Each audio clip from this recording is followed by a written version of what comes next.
Olá, meus amigos, futuro contadores, tudo tranquilo? Espero que esteja tudo bem com vocês. Estamos passando por esse momento de pandemia, né? De coronavírus, no qual nós estamos confinados, mas nada vai impedir que o estudo de vocês seja prejudicado, que vocês se formem, certo? Que vocês consigam o tão almejado diploma, e nós estamos aqui para ajudar e nos adaptarmos a essa situação utilizando a tecnologia, tranquilo? Eu vou fazer um breve vídeo aqui para vocês sobre uma das temáticas da nossa disciplina, né? Geopolítica, regionalização e integralização, e espero que todos tenham um bom proveito dessa aula online, tranquilo? Quaisquer dúvida, eu vou estar à disposição no WhatsApp, no e-mail, nas redes sociais, enfim, do modo que vocês me encontrarem aí, eu vou estar à disposição para a gente dialogar, discutir, e se provavelmente surgir algum questionamento, alguma dúvida, eu vou estar à disposição, tranquilo? Então vamos lá, vamos para o assunto da aula de hoje. Hoje a gente vai comentar um pouco sobre estruturas econômicas, tá ok? A gente já viu nas primeiras aulas que depois da Revolução Industrial, o mundo capitalista ele passou a ser dominado pelas grandes empresas, né? A globalização veio, tornou as fronteiras cada vez mais próximas, né? E os grandes conglomerados de multinacionais, de empresas, passaram a dominar os mercados mundiais, tranquilo? E aí, a partir desse conceito, pessoal, surgem as estruturas econômicas, certo? Que são as formas de oligopólio e monopólio, tranquilo? Oligopólio, o que seria a definição de oligopólio? Quando um pequeno grupo de empresas, certo, domina determinado mercado de um produto ou serviço prestado, tranquilo? Já o monopólio é quando apenas uma empresa domina esse mercado, certo? Então, hoje no mundo atual, a gente tem mais exemplos de oligopólios, tá ok? Que são os famosos trusts, cartéis e holding, que a gente vai ver a definição de cada um e vai trazer alguns exemplos para vocês. Monopólio, professor, tem algum exemplo? No Brasil, monopólio a gente poderia citar uma estatal, né, que é a Petrobras, que é responsável pela produção de todo o petróleo, de toda a questão dos combustíveis, certo? Dentro do território brasileiro. Beleza? Vamos lá, vamos para a definição de cada conceito de estruturas econômicas. Beleza, pessoal. Então, o cartel. O que seria o cartel nesse contexto? O cartel é a união secreta de empresas do mesmo ramo de negócios, que estabelecem entre si acordos para fixar o mesmo preço para seus produtos, certo? Então, essa é a teoria, essa é a definição, mas vamos tentar destrinchar para que fique bem claro para vocês. Então, pessoal, o cartel é quando empresas do mesmo ramo de negócio se reúnem, certo? Para definir um preço ou um preço aproximado em que elas se mantenham unidas e dominantes dentro daquele mercado. Beleza? Então, exemplo, professor, para a gente fixar esse conhecimento, seriam os postos de gasolina, certo? Então, os postos de gasolina, de um modo geral, eles têm um preço aproximado. Não sei se vocês percebem. Então, determinados bairros conseguem padronizar os preços para que os consumidores não saiam daquele habitat ali e possam realmente comprar naquelas empresas que fornecem dentro do seu território, certo? Então, os postos de gasolina, em tese, são um exemplo de cartel, certo? Então, o valor nos postos é uniformizado, né? E pode demonstrar a formação de cartel, ok? Professor, cartel é permitido no Brasil? Não. Cartel é proibido, certo? A lei veda a formação de cartel. No entanto, na prática, é muito difícil você conseguir caracterizar o cartel, certo? Os órgãos de fiscalização têm muita dificuldade, porque às vezes os preços não são iguais, são próximos, e aí fica caracterizado concorrência. Mas quando as investigações são mais profundas e o Ministério Público consegue abrir processos para verificar essa situação, por vezes consegue se identificar alguns cartéis de postos, sobretudo em algumas cidades menores, certo? Nas cidades mais afastadas, interioranas, a gente consegue identificar mais facilmente os cartéis. Tranquilo? Então, o cartel, o exemplo mais próximo aí, mais evidente, seriam os postos de gasolina. Tranquilo? As empresas se reúnem, né, padronizam um preço ali aproximado para que a concorrência não entre, certo? E elas dominem naquele território. Tranquilo? Vamos lá. Trust. O que seria o trust? É a fusão de várias empresas de modo a formar um monopólio com o intuito de dominar determinada oferta de produto ou serviço. Certo, pessoal? Então, imagine o trust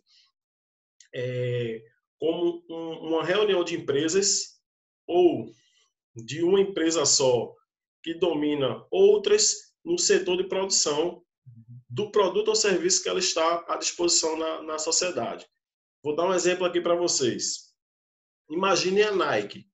A Nike fornece calçados e vestuário, certo?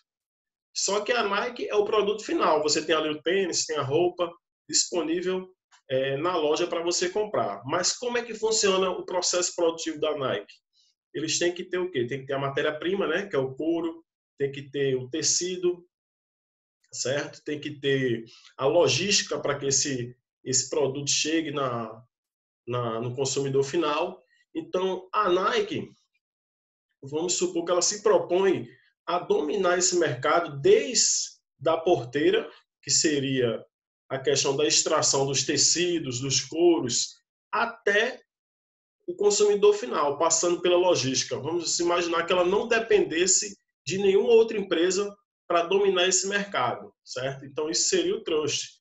Ela consegue fundir as várias empresas que, em tese, ela dependeria, certo? Para dominar aquele tipo de mercado ou prestação de serviço. Tranquilo? Então, o trust seria isso. Seria o domínio do mercado, domínio de um meio produtivo, certo? Por uma determinada empresa, certo? Como se tem o exemplo da Nike. Tranquilo? Vamos lá. Trust, vamos passar e vamos para holdings. O que seria o holding?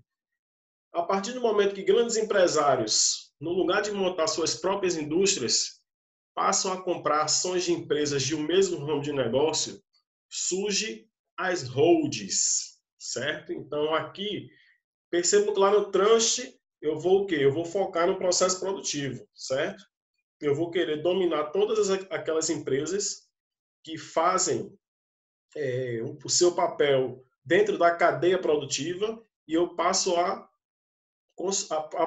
consumi-las, no caso, né? Eu passo a possuí-las, certo? Então, o trust é quando eu domino todas as empresas que eu sou dependente do meu processo produtivo, tendo posse delas, certo? Já o hold, o que seria o hold? Seria quando uma empresa, certo, consegue fundir todas as demais empresas do mesmo produto ou serviço, certo? Imaginem o caso da Ambev, certo? A Ambev foi uma empresa que foi criada, né, aqui no Brasil, no ramo de cervejaria, e ela conseguiu dominar o mercado de bebida alcoólica, mais precisamente a cerveja, né? Ela possui as 3 principais marcas do Brasil, que seria a Skol, a Brahma e a Antártica, certo? Então, a cervejaria Ambev, como eu estou trazendo o exemplo para vocês aí, é um exemplo de holding, certo? Ela consegue, por meio da aquisição das ações financeiras, formar uma única empresa, certo? Que domina determinadas marcas renomadas em um ramo de negócio. Tranquilo? Então, mais uma vez, a Ambev, ela possui 3 marcas importantíssimas no ramo de bebidas da cervejaria, né? No caso, a Skol, a Brahma e a Antártica, certo? É uma das cervejarias mais fortes do mundo, né? E ela é brasileira. Tranquilo? Vamos lá. Outro exemplo de holding, pessoal, seria a Unilever, né? A Unilever, ela no ramo dos produtos de supermercado, né? Aqueles produtos de consumo familiar, tanto da parte de higiene quanto da parte de alimentação, fazem parte de um rol, né, que a Unilever dominou, certo? Então percebam que ela não se desfaz da marca. A Dove ainda existe, a Knorr ainda existe, a Hellmann's ainda existe, a Kibon Sorvani ainda existe, certo? São marcas que são conhecidas por todos nós, mas ela pertence a um único dono, certo? Que tem um controle acionário de todas essas empresas, que é a Unilever, certo? Então a Unilever, ela compra essas marcas que são referência nesse mercado de bens de consumo, né, digamos assim, tanto alimentício quanto de higiene, e passa a controlar essas marcas, reduzindo a concorrência, tá ok? Então, vimos o exemplo da Unilever e da Ambev, que são os mais próximos aí do nosso contexto organizacional dentro do Brasil, beleza?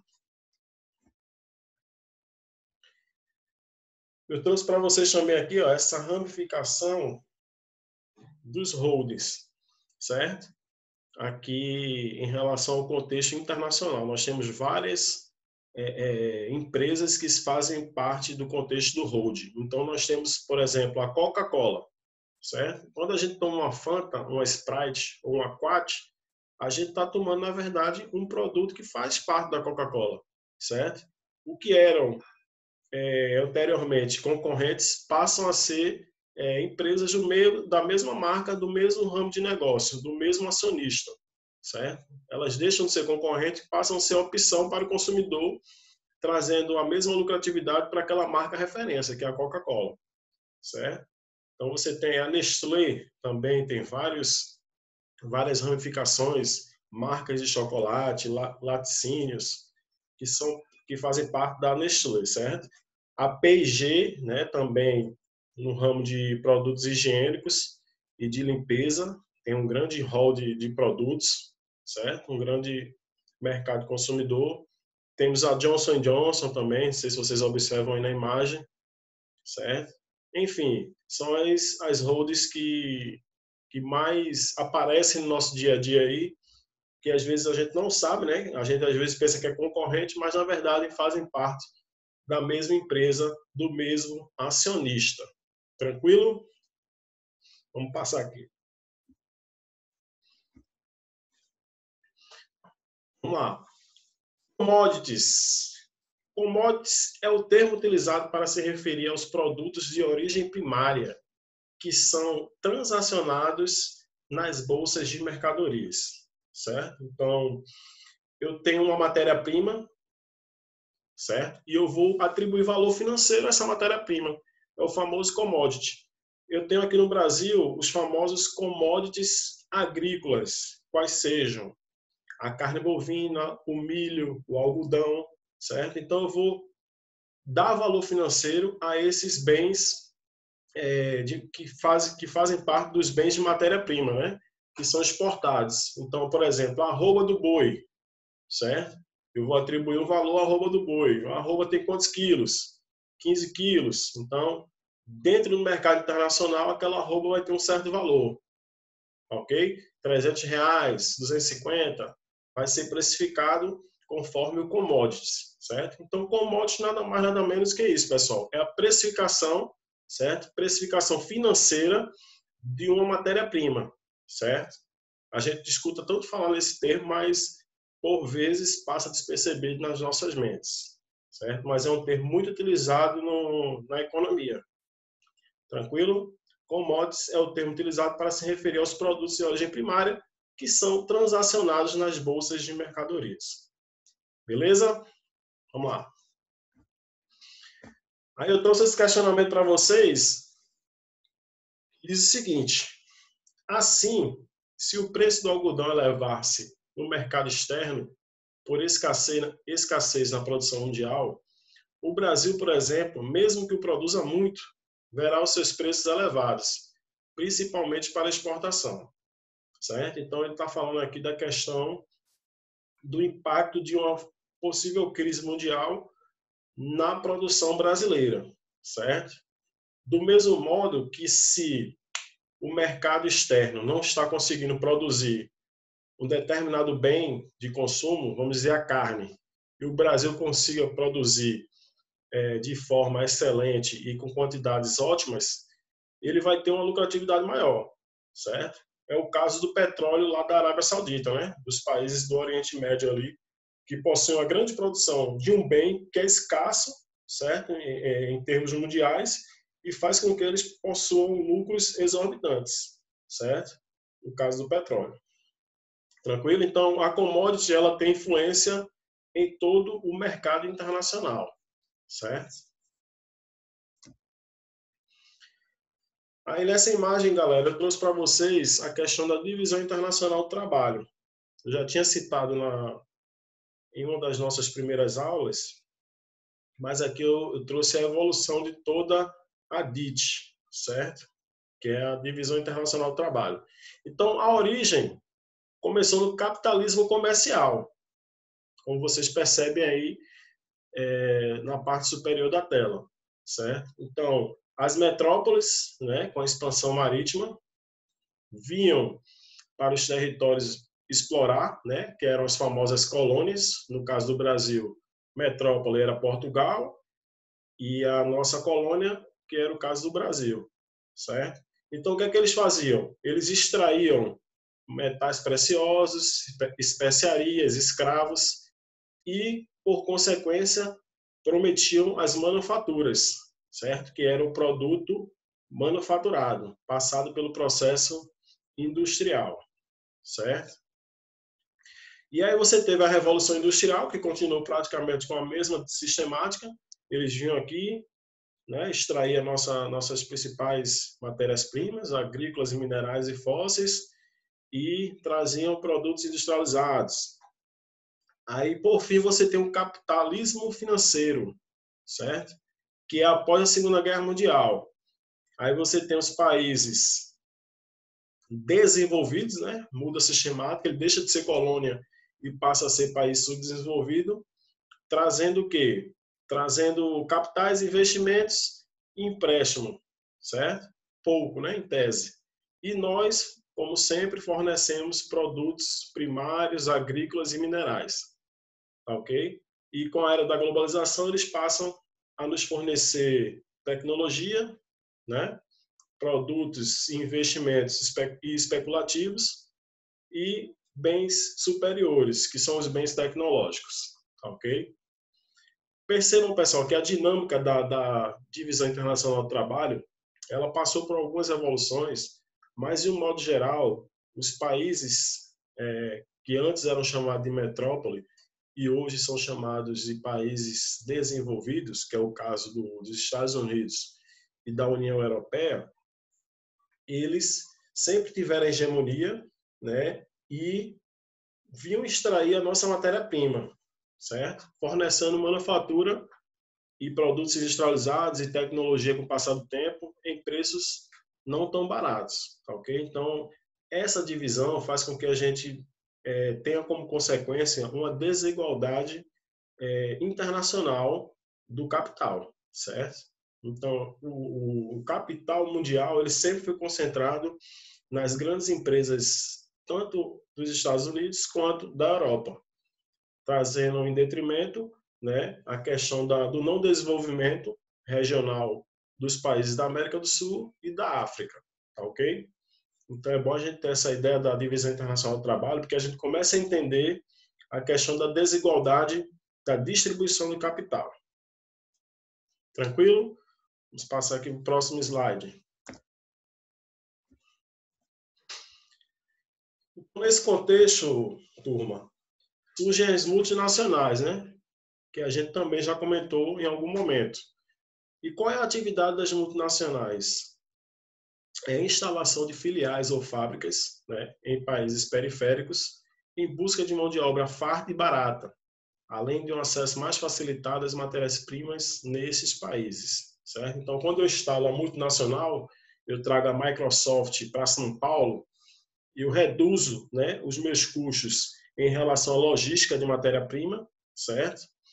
Eu consigo ter uma mão de obra mais barata, porque, em tese, os países subdesenvolvidos, né, os países mais pobres, tem a questão do desemprego, então é mais fácil você alocar os trabalhadores, os colaboradores dentro da sua empresa por um salário inferior, porque a demanda pelo trabalho, né, a procura pelo trabalho é sempre superior à quantidade de vagas, então você tem um salário reduzido, certo? E você consegue ter a questão do dinamismo e da descentralização, certo? Não precisa estar com uma empresa lá nos Estados Unidos podendo instalá-la dentro do país de origem, que seria o Brasil, o país que vai ser demandado aquele produto ou serviço, certo?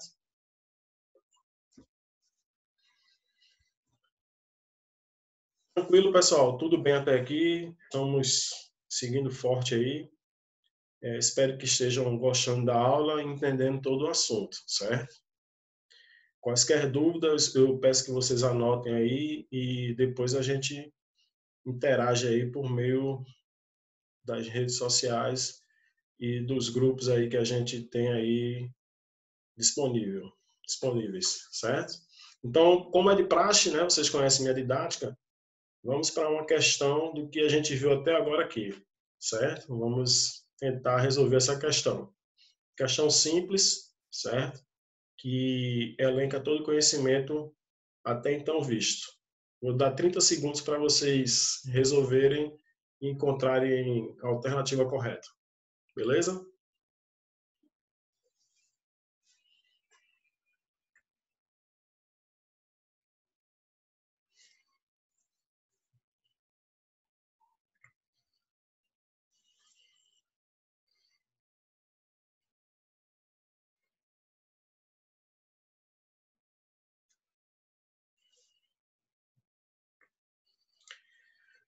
Pois bem, pessoal, vamos lá.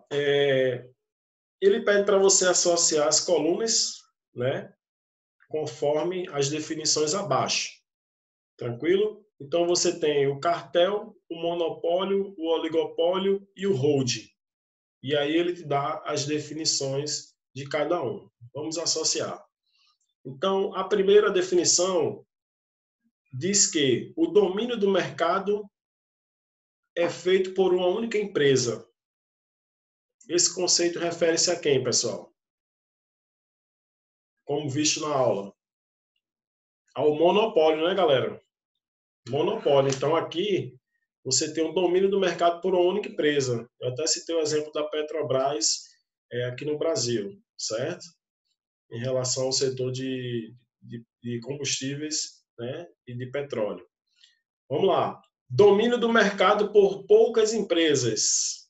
É o famoso oligopólio. Confere? Oligopólio, certo? Domínio por poucas empresas. Então, aí nós temos o quê? Nós temos o 2 e o 3, né? Nessa sequência. Vamos lá para a próxima. Organização que controla várias empresas mediante o controle majoritário das ações. Isso aqui seria o quê, pessoal? O holding, né, galera? Organização que controla várias empresas mediante o controle majoritário das ações. Eu trouxe aqui para vocês o exemplo da Ambev, da Coca-Cola, né? A Coca domina a Fanta, a Sprite e a Quat.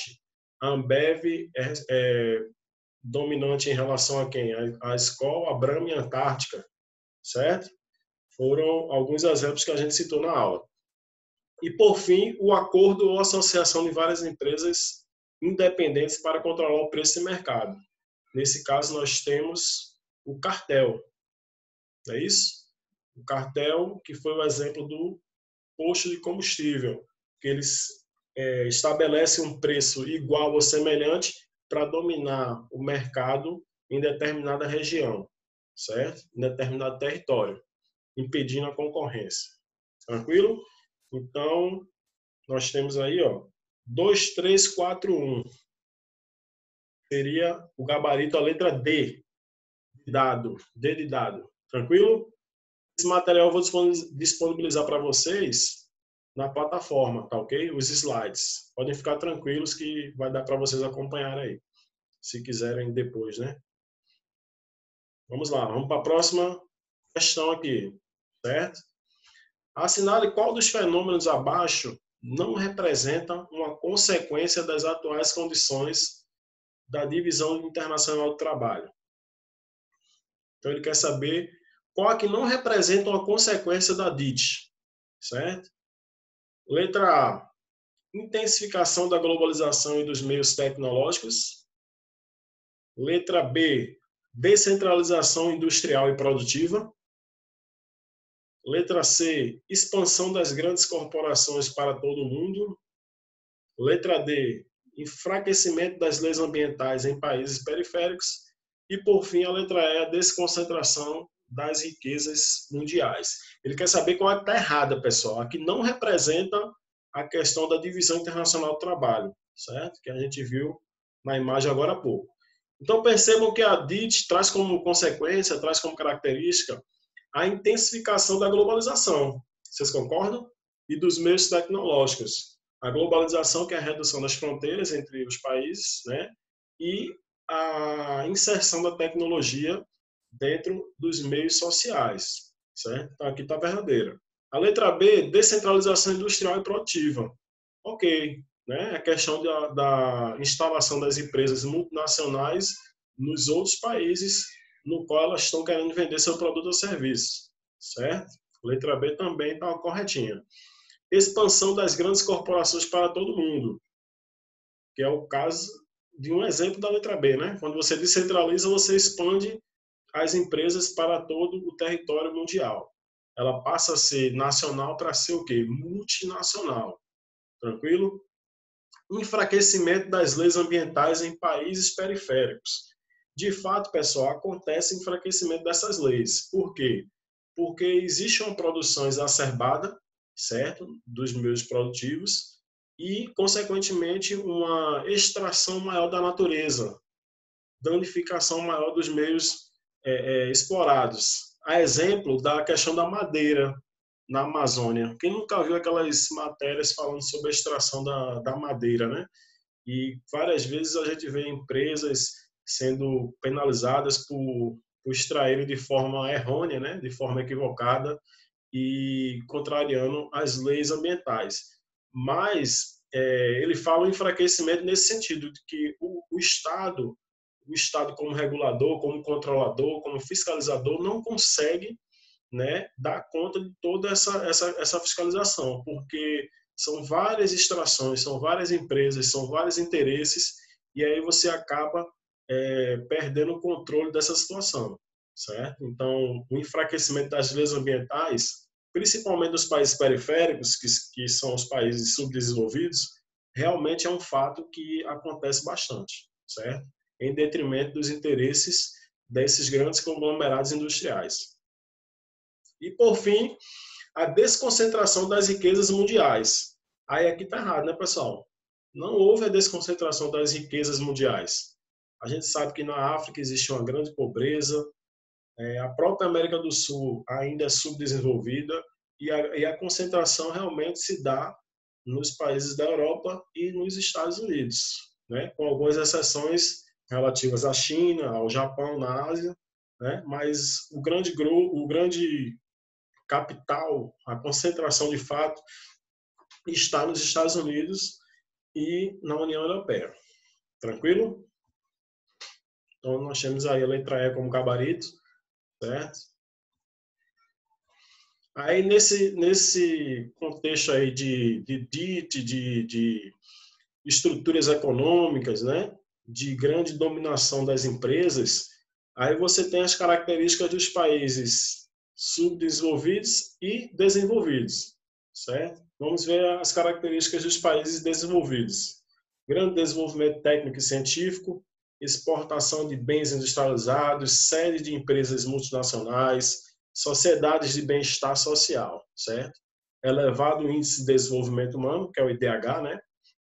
E predomínio da população adulta e idosa, certo? Então, percebam que é a situação ideal, pessoal. É você ter um país que tenha um grande desenvolvimento tecnológico, que tenha empregos plenos, né?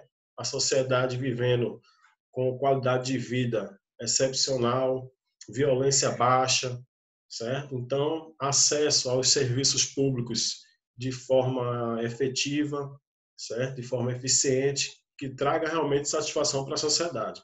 Então, são características dos países desenvolvidos, ok? Características dos países subdesenvolvidos. Aí você tem a economia pautada no setor primário, que é a questão dos produtos agrícolas, né? Sobretudo matérias-primas que a gente exporta para o mercado internacional. Presença de filiais no nosso território, certo? Então, os grandes dominadores das indústrias que possuem o capital, ele vem para cá instalar suas empresas, certo? E como consequência nós temos grandes desigualdades sociais, que é aquela história, né? Muitos com pouco e poucos com muito, certo? Então, 90% da renda, né, da produção financeira encontra-se à disposição de 5% da população, certo? E 10% da produção financeira encontra-se à disposição de 90% da população. Então, é uma relação muito desigual, certo? Que acarreta vários outros problemas sociais, como a fome, o desemprego, a segurança pública, né? A criminalidade, e são conjunturas que a gente vê no nosso dia a dia, que são caracterizadas como grandes dificuldades dos países subdesenvolvidos, certo? Aí eu trouxe para vocês aqui, ó, a questão da fome na África, certo? Então, a África subsaariana possui grandes dificuldades, pessoal, de sobrevivência, né? Digamos, de sobrevivência por conta da distribuição econômica que é precária. Então, você tem a Etiópia, Somália, Quênia, né? São países que as pessoas, infelizmente, ainda tem casos que morrem porque não tem o que consumir, basicamente. Morrem de fome mesmo, certo? E aí eu trouxe para vocês essa imagem que fala sobre o compromisso americano, certo? Eles tiveram o compromisso de fazer uma ajuda humanitária, né? E não cumpriram esse compromisso, certo? Não foi entregue a ajuda humanitária, os valores econômicos que os países mais pobres estavam esperando, e isso ocasionou na manutenção dos problemas sociais, né?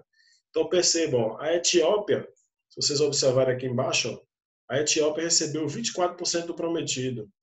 Se vocês acompanharem a setinha aqui, ó, 24% do prometido. A Somália recebeu apenas 47%.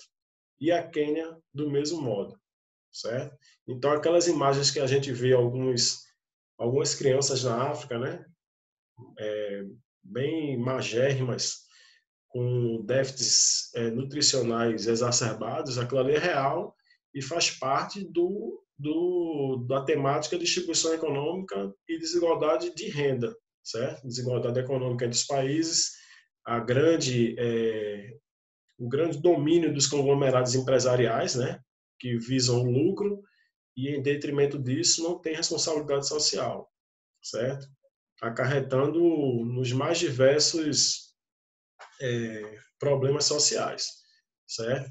Então, esse gráfico aqui, ele retrata bastante a situação atual da África, né? Que recebe algumas ajudas humanitárias, mas que ainda vive na perrenga, né? Como dizemos aqui no Nordeste, infelizmente.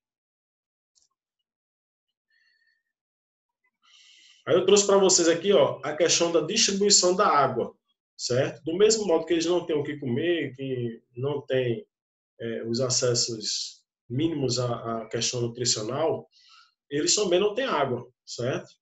segundo a Organização Mundial da Saúde, né, um ser humano ele precisa de, no mínimo, 110 litros de água potável por dia, certo? Quem tiver curiosidade depois pode pesquisar sobre o assunto, é até interessante alguns artigos.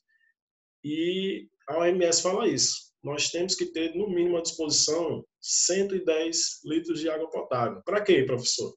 Para você tomar banho, para você fazer sua higiene, para você fazer sua comida, porque tudo necessita de água, né?